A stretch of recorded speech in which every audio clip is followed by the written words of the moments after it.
Hello world. So I'm eventually gonna figure out how to edit these videos, but I really wanted to make a video because of all the things that are happening. Um so I called it with regard to who was gonna win the election.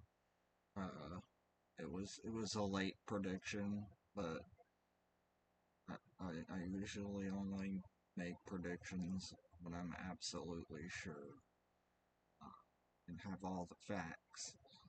I've checked out all the relevant news sources and what have you.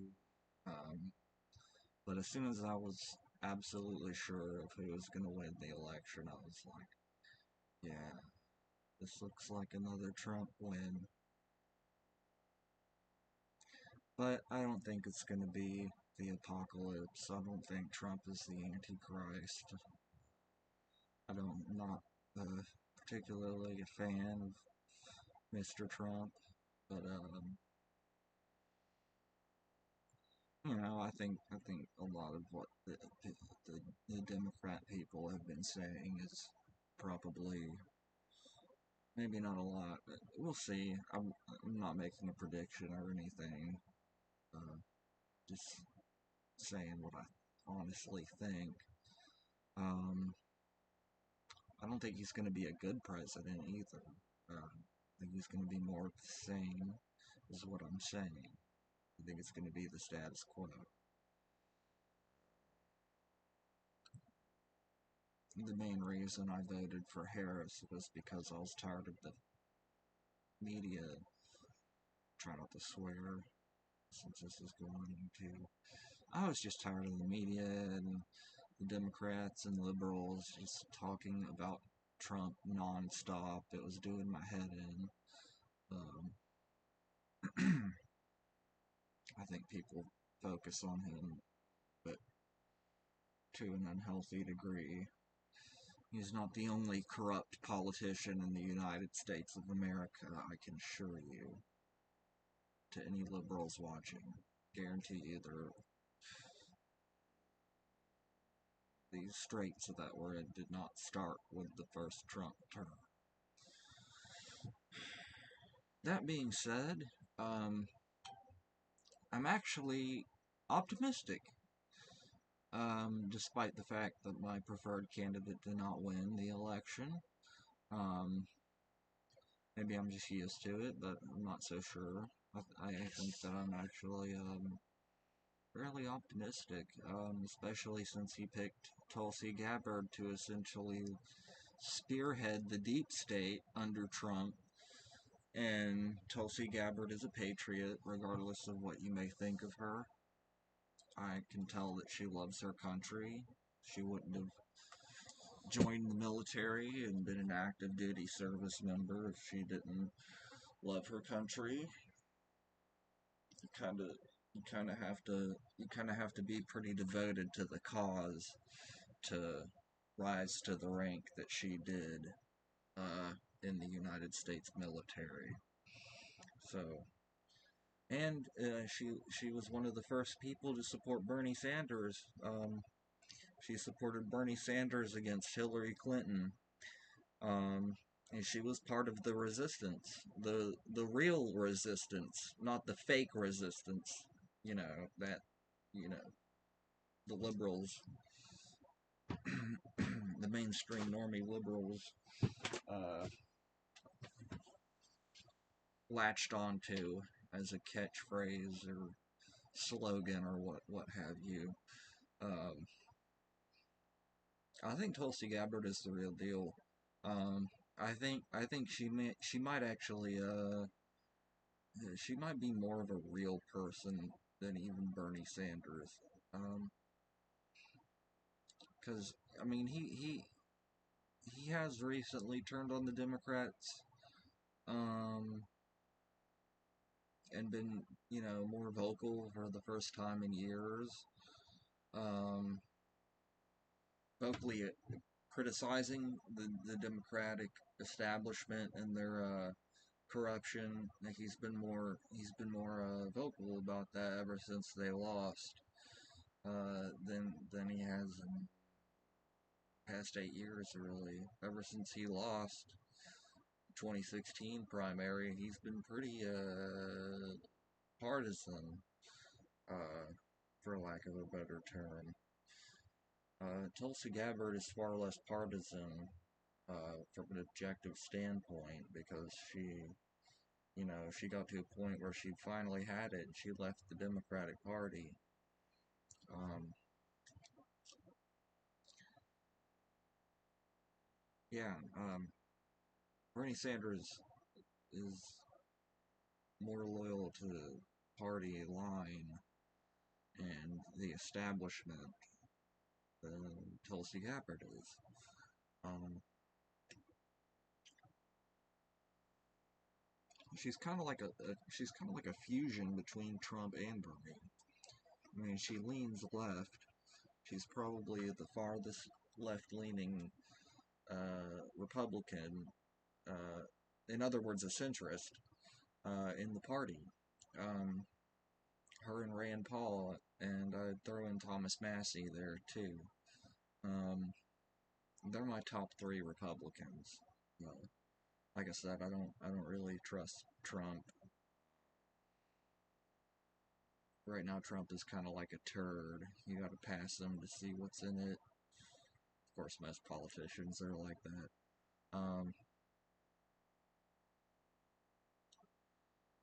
But yeah, my point is that to any Bernie Sanders supporters, I was one in 2016 and 2020. To any Bernie Sanders supporters watching, I think Tulsi Gabbard is the future of the progressive movement, not AOC. AOC's been more or less behaving like a standard run-of-the-mill politician lately. Uh, a typical partisan politician. You know, that's what most of our politics is partisanship. Most of our politicians likewise are partisan. There are very few nonpartisan politicians out there. Now we've got bipartisan politicians, but that's different. That's like the Mitch McConnells and the Hillary Clintons and the Chuck Schumers, the run of the mill, you know, typical politician. And but at their core, they're partisan. In fact, they're even more partisan than typical normie partisan voters that you run into on the street. They're super partisan. They're so partisan, they're bipartisan. They're the exact opposite of nonpartisan. You know what I'm saying? And, Tulsi Gabbard's not perfect. She could still, end up overcorrecting to try to get as far away from her Democrat past as she can, in which case she runs the risk of becoming a cuck to the Republican establishment. I won't, agree with that if she does that. But as far as like the future of the real resistance, the people who supported Bernie Sanders against the crookedness of Hillary Clinton and the Clinton crime syndicate, she's the real deal. Like she wants them uh defeated and as far away from power as possible. Um, I believe her when she says that she doesn't like Hillary Clinton. I could be wrong. Maybe I'm reading her wrong. Maybe she was a secret, Hillary Clinton plant to take down Bernie Sanders. Uh, Even if that turns out to be true, it seems like it's largely backfired because she's throwing her weight behind the Republican Party right now. and not the Democratic Party. And right now, that's not good for the Clintons. There was a time, when George W. Bush and the John McCains and the Mitt Romneys were running the party, there was a time where, supporting the Republican Party would indirectly help Hillary Clinton and the Clinton dynasty, I should say. Um, but I don't think that's necessarily the case anymore. Um, I'm not even so sure Trump himself is a part of the establishment. I trust him about as far as I could throw his fat ass, but uh, maybe he really, is a true believer and he actually believes in what he's saying. Nobody's ever considered that. Nobody's ever, like, agree or disagree. Maybe he really actually truly believes in what he's running on. And actually, I probably disagree with Donald Trump on more than I agree with him on. I think he's had a decent foreign policy aside from the drone war stuff. But, that isn't saying much because I think Obama had, I wouldn't call it bad foreign policy. Like, it wasn't as bad as George W. Bush, but it was largely like Bush light, which isn't good either. But I do think he's going to turn out to be a bad president, but I think what I'm saying is I think we're going to get some good things out of it, and I don't think it's going to be as bad as the the chicken little screaming the sky is falling Democrats. You know, I think calling him Hitler a fascist was a bit over the top. I'd categorize Trump as more of a populist neocon, perhaps. Like he's less of an elitist than George W. Bush. At least he's less of a liberal elitist than George W. Bush was. But he's still largely a neocon. Like he's probably most likely it's gonna be what I said earlier. It's gonna be the status quo. It's gonna be the same old, same old. The world isn't gonna end. The United States isn't gonna collapse.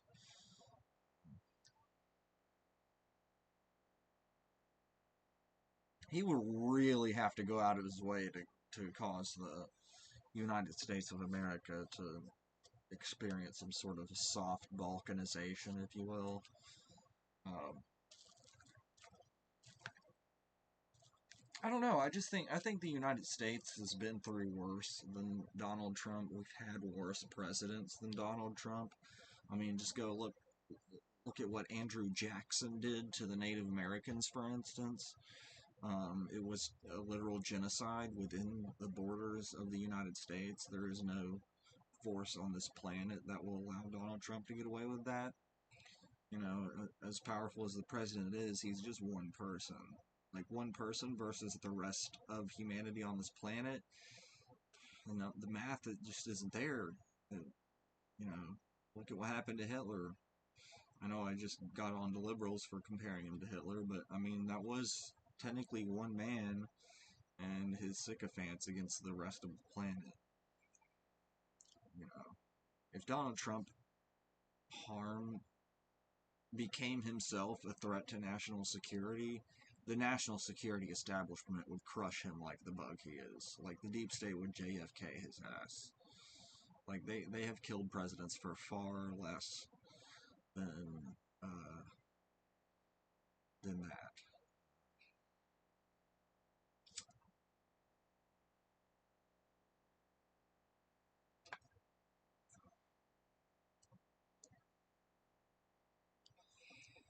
But yeah, I think we're gonna be fine. I think even if he does turn out to be a pretty bad president, like worse than I'm predicting. Number one, I think I'll get the United States will get through this in one piece. Um, I think that Tulsi Gabbard is the real Bernie Sanders. Um, she's a better candidate for president, a stronger candidate for president, especially as a Republican, than Bernie Sanders would have been. There is a real chance that Bernie would not have won. And I'm honestly kind of thankful that we never found out, because, you know, that would have been pretty devastating if he'd actually gotten the nomination and then lost to Trump. You know, something to think about. Um,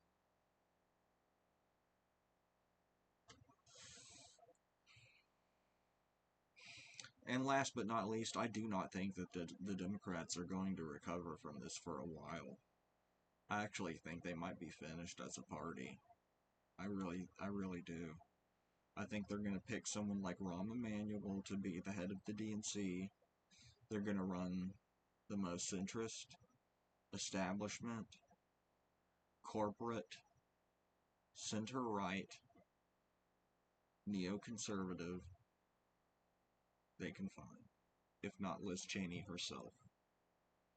The Democratic Party has been captured by elites, cosmopolitans, affluent, wealthy, upper-class white people, whose opinions nobody but their banker friends care about. Their Wall Street banker friends. I often say I wish Bernie had run as a Republican in 2016, because it would have made more sense, because the Republican Party didn't have super delegates, unlike the Democratic Party did. The Republican primary process, at least recently, has been more democratic, at least on paper, than the Democratic Party.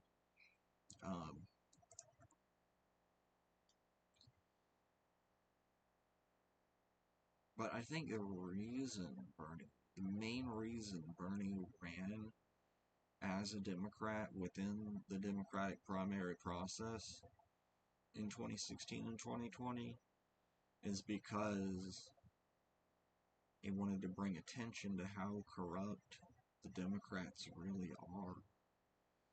Fact, they were more corrupt this past most recent election than the Republicans. All that money that they acquired by sucking up to donors and wealthy elites, that all that money that they wasted, that has come back to bite them in the ass. Like, they're literally reaping what they're sowing right now, because they have become so corrupt that it's almost like the laws of nature itself have aligned against them. It's like God or Mother Nature herself was just like, y'all can't be allowed to have power again, not for a while.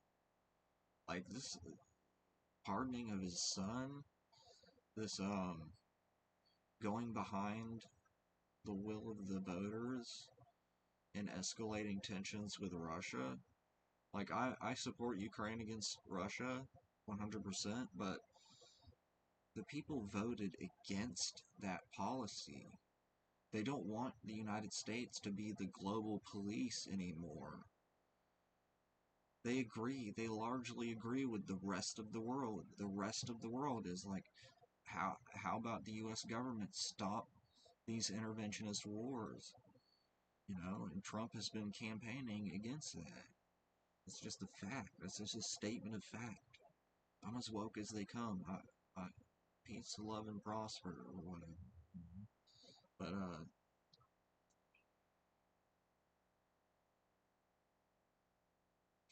among other things, I mean, I could go on and on. You want to, find out for yourself? Google, Clinton, China, 1999, I think. I think that might be it. Bill Clinton, permanent normal trade relations, China. That might be it. Um, and also look up, I can do it right now. I can find it. But yeah, a lot of the Democrats fear mongering about Trump and Russia has been projection because they've got a lot of ties to China.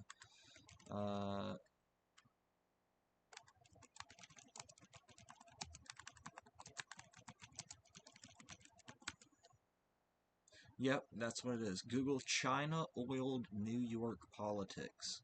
First result, uh, how $1 million from China-linked groups oiled New York politics. It's from Newsweek. Oh, there's another one right below it. How China used a mid-level government aid to influence U.S. politics. Yeah, they donated a whole bunch of money to like New York governors, and they had like agents, like secret agents, like in contact with high-ranking Democrats in New York, because New York is a Democrat state. Yeah, I mean, the Democratic politicians, presidents that we've had have been some of the most corrupt politicians in the world. In the developed world, like the world of quote unquote liberal democracies, um, the Democrats are some of the most corrupt politicians, the most craven, most morally bankrupt politicians I've ever heard of. And I have an autism level of obsessive knowledge and research under my belt from the past, God, 12, 13, 14 years? No, longer.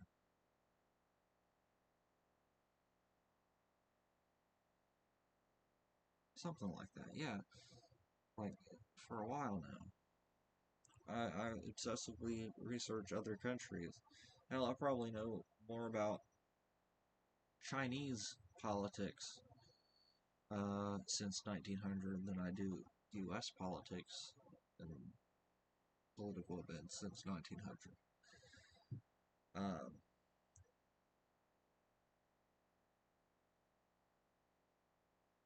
yeah, um, in most other countries, um, they don't even have to expect their politicians to be squeaky clean because people are just normal there. Seems like we're the crazy country, you know. Maybe I'm wrong. Maybe I need to go visit a really crazy country.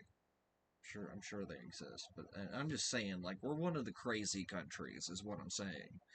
Like, as far as like the developed, like, Western world is concerned, uh, we're the crazy ones.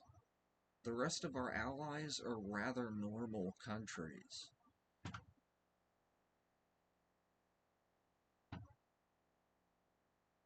I guess maybe you can consider Australia a weird country because that's mainly because of where it's located and like the wildlife and shit that lives there.